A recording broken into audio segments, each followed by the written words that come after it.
In Logtown, the infamous pirate Gold Roger finds himself in a tough spot. He's on the brink of facing execution, and the audience, including Marine Vice Admiral Garp, is eagerly awaiting the event. Just before the main event kicks off, a curious spectator asks Roger about his legendary treasure, the One Piece. Roger, with a mischievous glint in his eye, reveals that he left it behind for someone else just before the executioners swing their axes. It's like a real-life treasure hunt. The crowd scatters like startled ants, marking the beginning of the Great Pirate Era. Now, let's fast forward 22 years, where we find Luffy floating aimlessly in a tiny boat, having a heart-to-heart chat with a bird. He's got some grand dreams, finding the One Piece, conquering the treacherous Grand Line, and becoming the Pirate King. The only hiccup is that his boat is doing a darn good impression of the Titanic, and he's about to do his best Jack impression while clinging to a barrel. But here's the twist of fate. Luffy's barrel lands smack in the middle of a naval battle between two ships. A gang of pirates, led by the formidable Captain Alvida, is causing mayhem for a passenger ship. Amidst the chaos, they fish out Luffy's barrel and haul it on board. Unfortunately, the passengers are as fierce as kittens, and Alvida's crew easily takes control of the situation. Now, Alvida gets all nosy and starts asking about a bounty hunter named Zoro. She's paranoid about her bounty, but one passenger spills the beans. Zoro's headed to Six's Island, and Alvida isn't on his radar.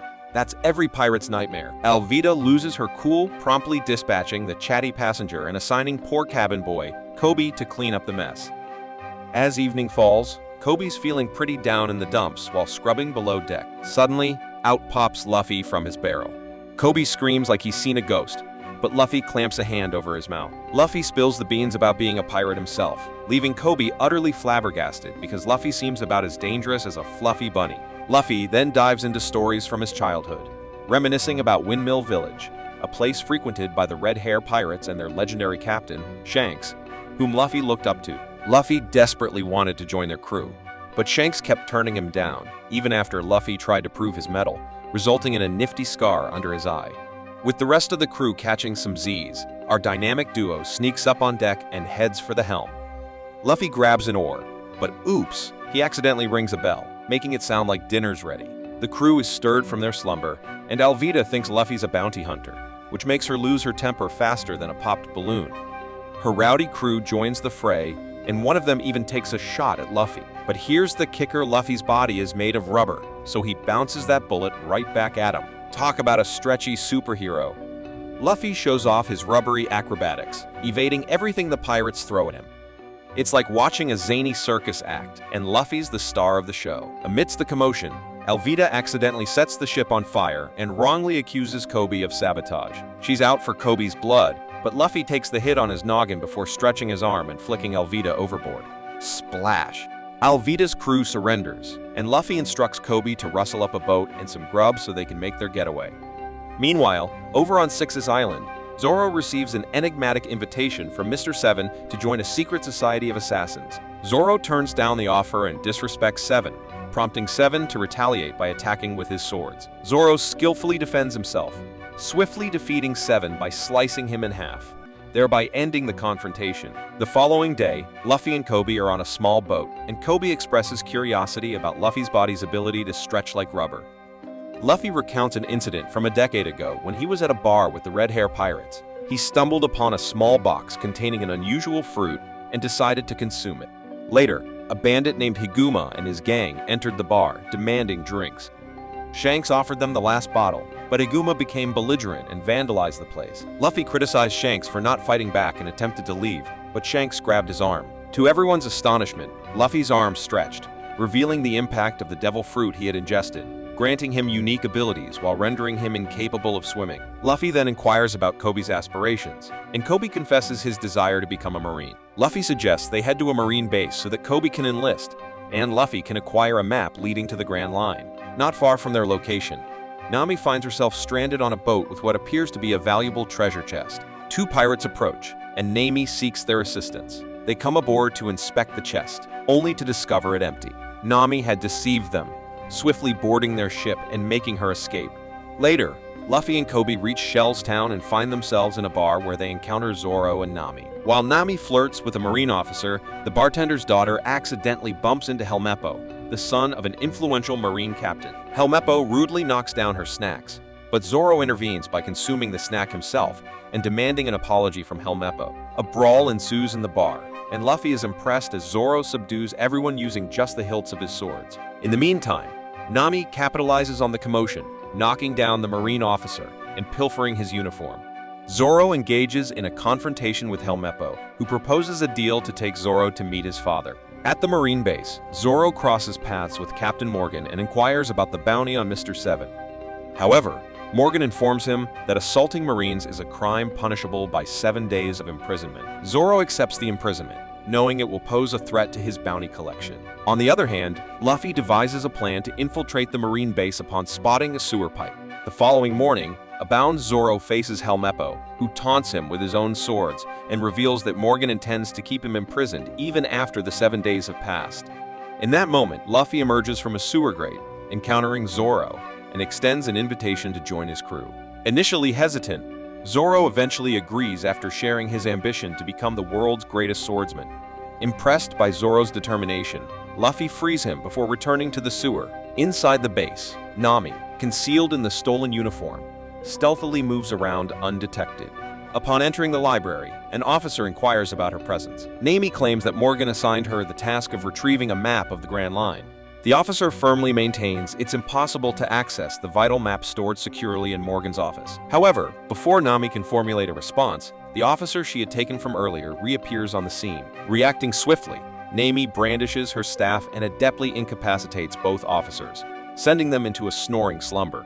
Right at that moment, Luffy unexpectedly tumbles out of a ceiling grate. Nami chooses to stick to her deception and makes an attempt to apprehend him. Much to her surprise, Luffy had overheard their entire conversation and opts to go along with the charade. They find themselves in an unexpected partnership, sharing dreams of pilfering that valuable map. Meanwhile, Helmeppo is in his quarters, amusing himself with the swords he had confiscated from Zoro. Suddenly, Zoro bursts in, causing Helmeppo to panic, fearing Zoro's intentions might take a grisly turn. Zoro's reply? Something even more dreadful. Returning to the escapades of Luffy and Nami, they accidentally cross paths with Morgan. Nami maintains her pretense, masquerading as a fellow officer escorting Luffy to his confinement. To their astonishment, Morgan buys into the act. As he departs, Nami skillfully swipes his keys. In a burst of enthusiasm, Luffy invites her to join his crew, only to be met with a resounding no, as Nami holds a deep-seated aversion to pirate. Their quest leads them to Morgan's office in pursuit of the elusive map. While scouring the room, Luffy inadvertently triggers a concealed mechanism, causing a colossal safe to crash onto the floor. With time slipping away, Luffy taps into his unique abilities and yanks the safe out, sending him and Nami hurtling through the window. Outside, the guards spot them, sparking another frenzied clash. Zoro, on his way out, notices the commotion and decides to jump into the fray. Together, they effortlessly overpower the officers. But then, the formidable Morgan makes his grand entrance. Luffy and Zoro join forces, and Nami handles the guards. Zoro showcases his three-sword style, using it to immobilize Morgan's axe-wielding hand. This sets the stage for Luffy to deliver a remarkable elastic kick squarely to Morgan's face, effectively incapacitating him. With victory secured, Zoro's physical prowess comes into play as he hefts the safe onto Nami's boat. They prepare to make their getaway when, lo and behold, Helmeppo appears, nursing his wounded pride over his disheveled hair and tries to slap the cuffs on them. However, Kobe arrives just in the nick of time, rendering Helmeppo unconscious. Kobe, however, decides not to accompany them on their journey. He set his sights on a career in the Marines. Luffy respects his choice and departs, bidding Kobe farewell. Meanwhile, word reaches Garp that the Grand Line map has vanished. Simultaneously, Kabeji informs his captain Buggy of the theft, prompting Buggy to set his sights on procuring that coveted map for himself. Later, aboard the ship, Luffy's thoughts drift back to his early days. He fondly reminisces about a moment in a bar when Shanks and his crew swaggered in, demanding months' worth of provisions. A young Luffy couldn't resist asking when they would return. Shanks' reply, "We won't." Luffy decides to be a real pain in the neck to Nami while she's cracking open Morgan's safe. She gives him a little nudge that almost sends his precious straw hat flying overboard. Luffy, with wide eyes, screams, "No hat threats." He's more attached to that hat than a barnacle on a pirate ship. Finally, Nami gets that safe cracked open, and guess what she finds? The Grand Line map. Jackpot. But just when they're about to do a happy dance, out of nowhere, a ship shows up, playing a game of shoot the cannonballs. But these aren't ordinary cannonballs. They release a red gas that makes our trio as dizzy as a cat chasing its tail. In the blink of an eye, Luffy decides to be the hero and gobbles down the map like it's a piece of chocolate cake. They doze off and wake up inside a wooden box. Talk about a weird wake-up call. Soon, they're dropped right into the middle of a circus run by none other than Boogie's goofy gang. This circus isn't your run-of-the-mill show. It's got folks from town, chained to their seats, doing whatever crazy stuff the cue cards say. In strolls Buggy, acting like he owns the place and demanding that map. Nami, being the quick thinker she is, tries to distract him by putting Luffy on center stage. She's all, "Look at Luffy's cool powers." Then she dashes out of the tent, only to find the town looking like it partied too hard.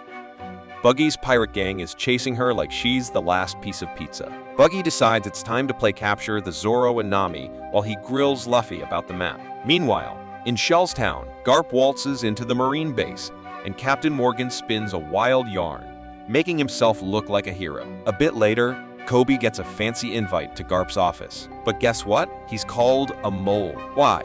Because he's been seen with Luffy, the pirate magnate. Kobe, though, smooths it out, explaining how Luffy busted him out of Alvida's clutches, and that his dream is to be a Marine and take down pirates like Luffy. Garp buys it and decides they'll be Luffy catchers together. Then, in a move as bold as a chicken in a lion's den, Garp ropes Morgan in front of his own crew, not to mention everybody else, to show him who's boss. And guess what? It's hunting season for Luffy. Back at the circus, Zoro's getting dizzy tied to a wheel, and Nami's stuck in a birdcage, probably thinking about a career change. She's trying to pick that cage lock like it's a puzzle, and in walks Kabaji. He's got a wild story. He's the guy who cashed in on Zoro's brother's bounty, and things got a bit messy. Zoro, though, draws a blank on Kabaji's brother, which gets Kabaji throwing knives like he's auditioning for a circus act. Meanwhile, in the big ring, Buggy's got Luffy stretched out like a rubber band. But here's the twist. Luffy's grinning like it's his birthday. Buggy spots the iconic straw hat and has a sudden aha moment. He starts spilling the beans about his past with Shanks and how Shanks betrayed him. Then he plays his trump card, threatens to put a poor kid in the stretching machine. Well, that's the last straw for Luffy. He breaks free from his bonds and serves Buggy a punch that sends his head on vacation. But here comes Buggy, revealing he's not fish food and that he's chomped on a devil fruit too. This fruit lets him pop his body parts off like a kid's action figure. Buggy whizzes his hand behind Luffy's noggin and kaboom. Gas bomb to the face. Flashback time again. Luffy's back at the bar, and guess who crashes the party? Higuma and his thirsty gang. Thirsty for drinks, that is. Luffy ain't having it. He stands up to Higuma, who decides to teach him a lesson, the hard way. But in walks Shanks, the peacemaker, or so it seems. Shanks tells Higuma to give it a rest, but Higuma's as stubborn as a mule at a carrot buffet. Shanks's crew goes all bam, pow, whack, turning the bar into a brawl zone. The bandits got served, but Higuma took Luffy on a one-way boat ride. Out at sea, things go from bad to worse. A sea monster decides Higuma's his appetizer, and Luffy's dessert. Luffy's going for a swim, but Shanks shows up, like a lifeguard on vacation, and saves the day. The monster, scared off by Shanks's stare of terror. Luffy's safe, but Shanks lost an arm.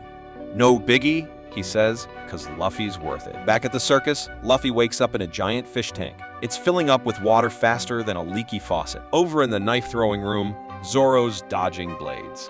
One knife loosens his ropes, and Nami's all. Time to escape. She picks that cage lock like a pro and surprises Kabaji with a sneak attack. Zoro breaks free and teaches Kabaji a lesson in manners. Weapons in hand, they return to the spotlight. Nami's throwing her staff like a champ to bust Luffy out of his watery prison. He coughs up the map and reaches for his hat. Buggy's slick, swiping the map in the blink of an eye. Zoro takes a swing, but it's like trying to hit a balloon with a toothpick. Buggy's splitting and dodging. Then things get even weirder. Buggy goes full-on jigsaw puzzle mode, sending his body bits flying like a flock of scared pigeons. Zoro and Nami take a beating, and Buggy pins Luffy to the ground, hat in danger. But wait, Luffy spots some empty chests and hatches a plan. Together, they clobber Buggy's body parts, sending them flying into the open chests. Nami slams the lid shut, and just like that, Buggy's a pirate puzzle with no solution. Buggy's in pieces, literally. Luffy winds up like a rubber spring and gives Buggy a smackdown so epic he flies out of the tent and off the island. The gang snags the map and sets the townsfolk free. As they gear up to leave, they bid farewell to the locals. Luffy's reminded of the last time he saw Shanks. He'd told Shanks he wasn't cut out to be a pirate yet, but one day he'd be the best. Shanks handed Luffy his iconic straw hat, saying he could return it when he was a true champ. Later on the ship, Nami spruces up Luffy's hat, then sneaks into the cabin and whips out a nifty device. She makes a call to a mysterious someone, letting them know she's got the map. Sneaky business. Luffy's got a surprise for the crew, a pirate flag. Nami's not thrilled. Zoro bursts out of the cabin with a watery problem. The hidden compartment he mistook for a toilet is flooding. Nami rushes to check her stuff and finds her gadgets toast. Luffy's solution? Ship shopping. Nami points them toward the Gecko Islands. Meanwhile, Garp's teaching Kobe the ropes of Go.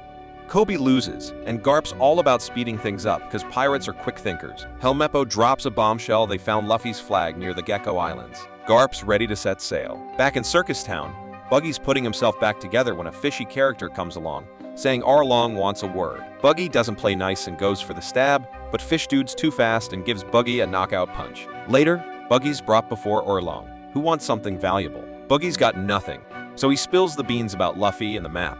Arlong's all ears. The trio hits the Gecko Islands and heads straight to the shipyard. Luffy falls head over heels for a massive ship.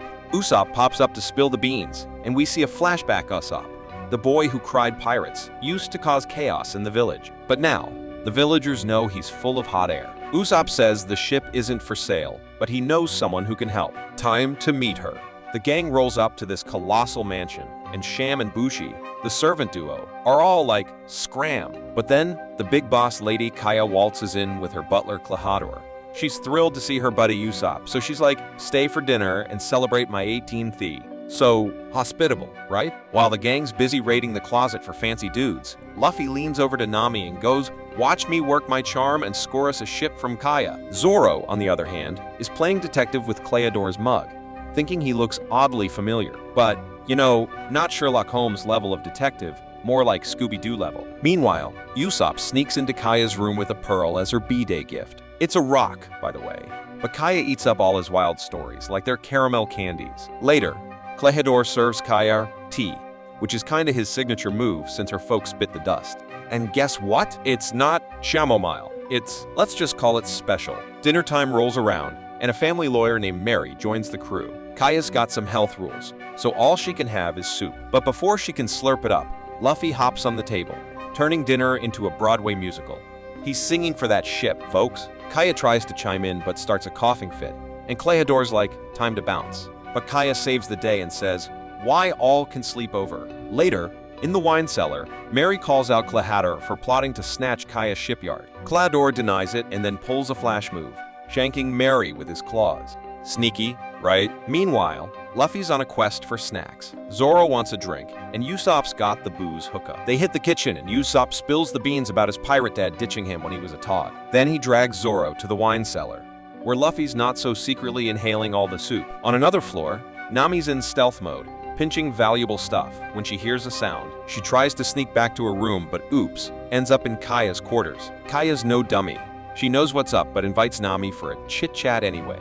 The girls bond over the stolen loot, and Kaya's like, you can keep him, but Nami's all, nah, I'll put him back. Back in the wine cellar, Zoro and Usopp stumble upon Mary's lifeless body. Klahadore, Sham, and Bushi pop in with a big reveal. Kleodore's got claws, and he's not a manicurist. He's the wanted pirate Kuro. Cue the showdown music. They duke it out, but Kuro's got ninja speed, keeping Zoro dancing while Sham smacks him from behind. Scaredy cat Usopp pieces out the window, and Sham and Bushi toss Mary, Zoro, and his swords down a well, their version of spring cleaning. They don't chase after Usopp, because let's be real, who's gonna buy that story? So, it turns out Usopp's been ringing that village bell for ages, but folks just treat it like a bad elevator music, totally ignored. The secret sauce? Usopp started this gig because he thought his pirate pop would sail back for his ailing mom. She dug her boy's bell ringing axe till she kicked the bucket. Now, Usopp's belly flopping into despair when, lo and behold, Kobe pops in, sipping on belief juice. Meanwhile, in the fancy mansion, Nami stumbles upon Luffy napping like a sloth after an all-you-can-eat buffet. She's about to perform a one-woman circus act to drag him when the baddies crash the party. Quick-thinking Nami Ninja dives into the nearest closet like she's auditioning for Pirates Got Talent. The gang of three discovers Luffy's nap fest too, and starts plotting to win Kaya over. Permanently, like 6 feet under permanently, Nami, hidden in her hidey hole, eavesdrops like a gossip columnist at a high society soiree. All of a sudden, Usopp rolls in with Kobe and Helmeppo, ready to drop the pirate bomb on Kuro. But Kobe's got no handcuffs for Kuro just yet, so Kuro pulls a Luffy for a ransom card. Nami sneaks out of hiding and gives Sham a reality check, right in the kisser before she books it. Just when the clock strikes midnight, and Kaya's officially not a minor anymore, Kuro's like, it's go time. Meanwhile, Usopp plays detective and barges into Kaya's boudoir to spill the Kuro beans. But Kaya's all like, nah, not buying it, champ. Enter Nami, the fact-checker extraordinaire. With the scoop, Kaya ain't sick, folks. Kuro's been playing tea time villain.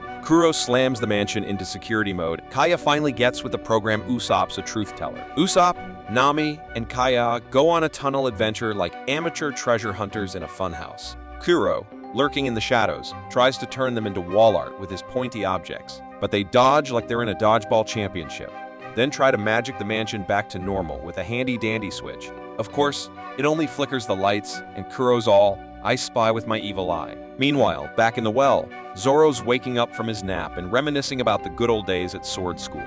He was like the karate kid of the dojo, but the master's daughter, Quina, was the boss. So, they dueled with real blades, and spoiler alert, Zoro couldn't slice the cheese, let alone the onions. They made a pact, though, to get better together and be the slickest sword wielders on Earth. But then, Quina ate the dust, and her dad gave Zoro her sword. Cue Zoro's dramatic quest for greatness. All fueled up on flashback juice, Zoro starts scaling the well like it's Mount Everest. Nearby, the Marines are prepping Luffy for his surprise cruise, and Helmeppo's spilling the beans about Kobe's new BF ship with Luffy. Suddenly, Luffy wakes up and upchucks the poison on Helmeppo, who's not looking so dapper anymore. Luffy starts spilling the Kuro tea to Kobe, but Zoro waltzes in like a hurricane and Z snooze buttons all the officers except Kobe. Zoro and Luffy set sail back to the mansion, ignoring Kobe's arresting attempts, which are about as strong as a wet napkin. Inside, Kuro's on a furniture-wrecking rampage, and the trio's playing hide-and-seek, with Kuro being the seeker. Thanks to Zoro's built-like-a-bulldozer skills, they sneak in like ninjas at a library. Zoro splits off from the gang and stumbles upon Sham and Bushi, probably wondering if it's a fancy new restaurant. But instead, it's another who's the toughest pirate showdown. As skilled as Sham and Bushi might be, Zoro's on a whole different level. He makes quick work of them, probably muttering something about how he can't even break a sweat with this warm-up exercise. Kobe and Helmeppo, those dynamic duo wannabe Marines, return to Garp with tales of their heroic failure. He celebrates by turning their boat into Swiss cheese with cannonballs. Luffy whips out a spyglass, and to everyone's surprise, he calls Garp Grandpa. It triggers a trip down memory lane for Luffy, thinking about how Garp was all, you'll be a Marine, and Luffy was all, pirates? Yo? Cannons are blazing. Luffy's trying to play pirate with a cannon, but he's as accurate as a stormtrooper. Garp's like, surrender, you scallywags. But Luffy's all, no way, Jose. He pulls a magic trick by deflecting a cannonball with his rubbery powers, which ruins the Marine ship's sail. Kobe, being the gentle soul he is, shoves Helmeppo out of harm's way, and the Going Merry escapes into the fog, looking for its next buffet stop. Meanwhile, Garp gets on the pirate hotline and dials up someone called Dracul, who's mid-fight. Garp's like, hey, buddy, I've got a job for you, hunt down my grandson. Dracul's all, sure, I can multitask, and proceeds to slice and dice his foes while cutting a ship in half, like he's auditioning for a seafood cooking show. Kobe, being the nosy neighbor, eavesdrops and then questions Helmeppo about Dracula. Helmeppo spills the beans that Dracul is one of the 7 warlords of the sea, basically pirates that are too tough for the Marines to handle, so they cut a deal like a shady back alley transaction. Kobe's not vibing with this sketchy moral compass, so he marches over to Garp to give him a piece of his mind. Meanwhile, Luffy gets a whiff of food, and you know what that means, time to set sail in the direction of deliciousness. Lo and behold, they stumble upon a floating restaurant at sea. As our crew settled in at the restaurant, a peculiar drama unfolded in the kitchen. Sanji, the chef, was whipping up a dish that could have put even Gordon Ramsay to shame. However, the owner, Zeph, reminded him that they weren't running a fancy Michelin star joint. It was more of a greasy spoon kind of place. So, poor Sanji got reassigned to wait tables. Out on the main floor, a couple of customers decided to entertain everyone with a heated argument. But Sanji, the real-life ninja waiter, leaped into action. With his dazzling martial arts moves, he managed to bring peace to the restaurant faster than you could say food fight. Luffy was absolutely floored by Sanji's skills, no pun intended. Our hungry gang placed their orders, and soon they were scarfing down mounds of delicious grub. The only hiccup? When the bill arrived, Luffy's wallet seemed to have gone on vacation. Zeph, with the grace of a mob boss, made Luffy an offer he couldn't refuse: a year of dishwashing duty to settle the debt. Luffy, now a pirate and a dishwasher, headed to the kitchen. Meanwhile, Nami was done playing nice with the crew and decided to make a deal with a sailor to go solo. During Sanji's break, Luffy showered him with compliments about his culinary masterpiece and got to the juicy stuff: Sanji's dream. Apparently, Sanji was on a quest to find the All Blue, a mythical ocean where ingredients from all over the world converge. Talk about being a foodie to the extreme. Right on cue, a survivor from Draculi's recent attack stumbled into the restaurant, looking like a half-eaten sandwich. Sanji, being the generous soul he was, fed the poor guy without a second thought.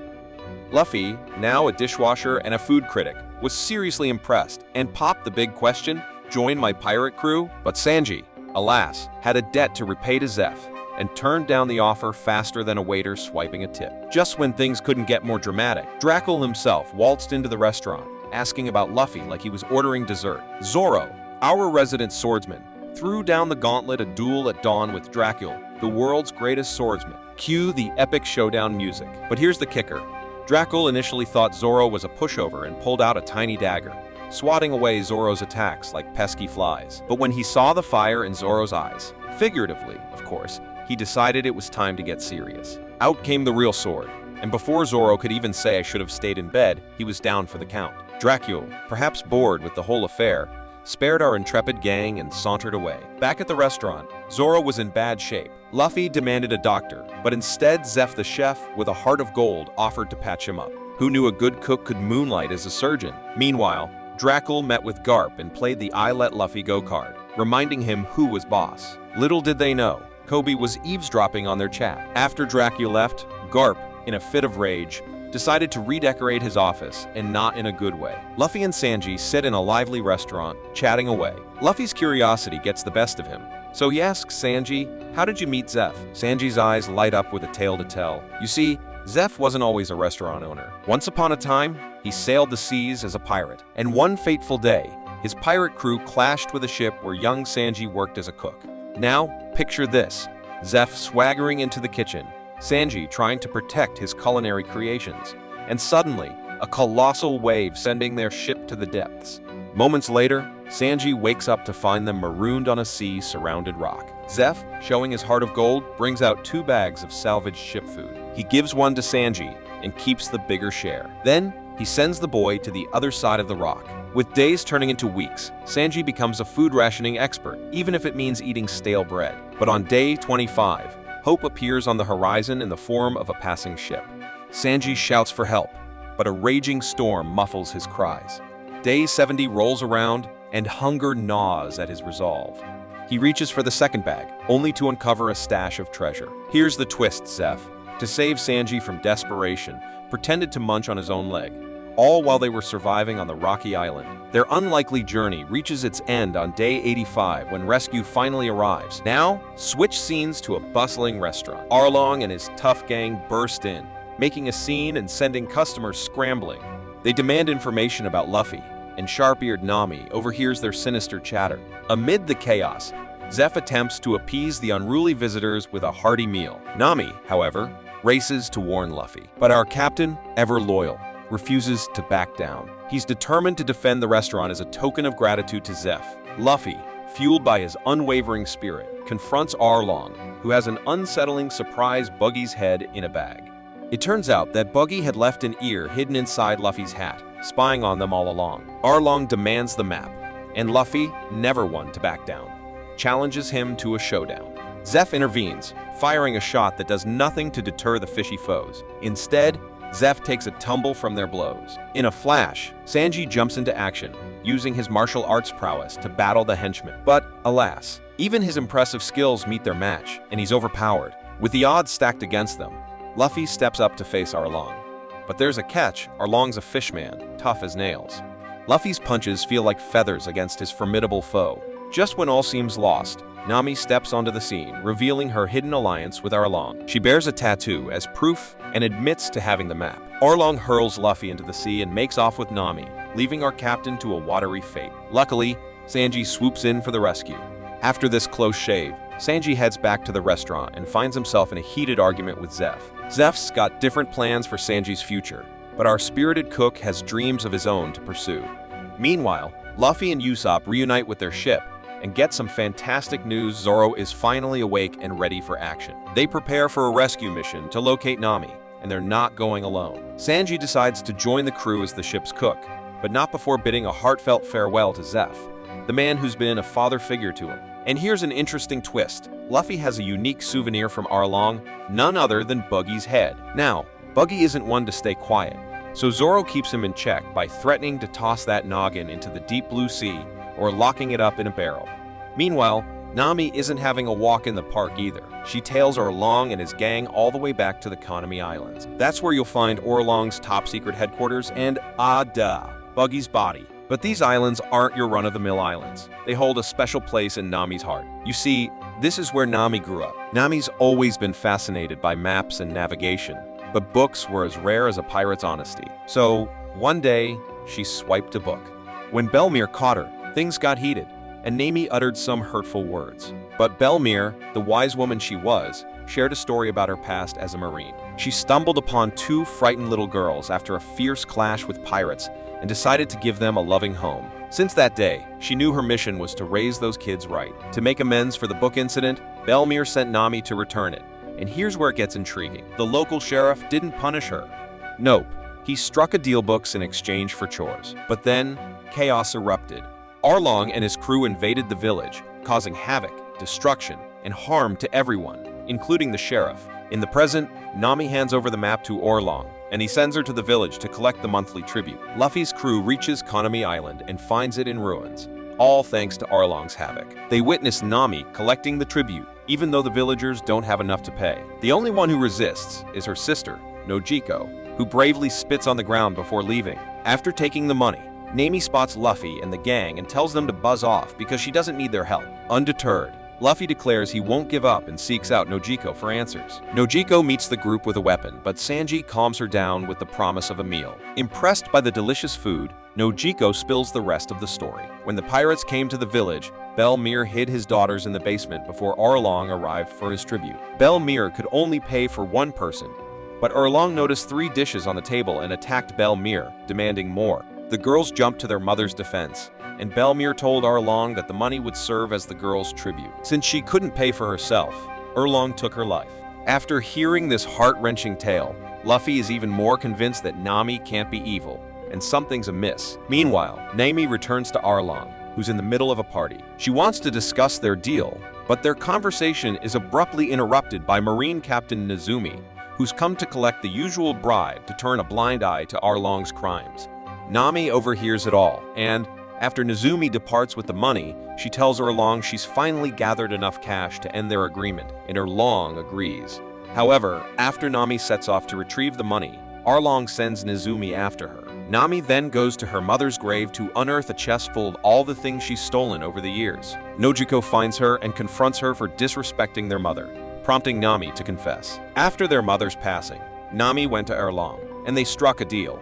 Arlong would sell the village back to her for 100 million, and in return, Nami became his cartographer. Finally, Nojiko comprehends that Nami has been working tirelessly to save the village all along, and the sisters reconcile. However, their moment is suddenly disrupted by Nezumi, who confiscates Nami's treasures as stolen property. Realizing Arlong sent him to prevent her from liberating the village, Nami rushes back but has a breakdown. During this emotional episode, she destroys her tattoo, a grim reminder of the time the henchman gave it to her. In that moment, Luffy discovers her, and after handing over his hat, he and the rest of the crew pledge their unwavering support. Meanwhile, Arlong rallies his pirates with a speech, encouraging them to destroy the village, which soon goes up in flames. When the crew arrives, there's little left of the village, but Nojiko appears with all the villagers, who've learned the truth and are ready to fight. Yet, Luffy asks them to entrust everything to him. At the marine ship, Nezumi meets with Garp and reveals Luffy's whereabouts. Moments later, Luffy's crew reaches Arlong's headquarters. While Luffy and Nami sneak inside to retrieve the map, the others engage in battle with the henchmen. Usopp faces off against Chu, who chases him into the forest. Chu attacks Usopp by spitting alcohol at him as rapid projectiles. Usopp, in his usual flair, shoots an incendiary projectile at the alcohol bottle, turning it into a fiery spectacle that leaves the henchmen defeated and doused in a not-so-refreshing drink. Over in the common area, Zoro and Sanji are locked in battle with the other henchmen. They finally release Buggy's head, hoping for some extra hands, or rather, floating head, in the fight. But as soon as Buggy gets his body back, he takes off like a headless chicken, leaving them hanging. Just when they think they've got the upper hand, Kurubi makes his grand entrance, unleashing Fishman karate moves that knock Zoro out with just a few hits. Sanji decides it's time to show off his black leg style, and he gives Kurubi a spicy beating. Inside the building, Luffy and Nami are on a treasure hunt for the map. But their little expedition takes a dangerous turn when Arlong confronts them, landing his blade on Luffy's shoulder.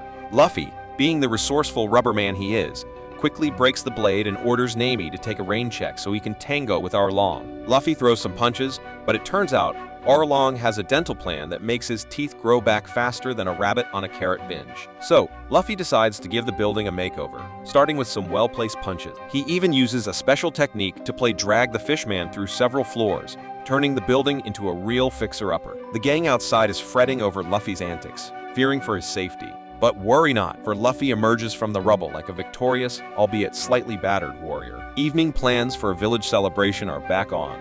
Cue the party music, but hold the confetti.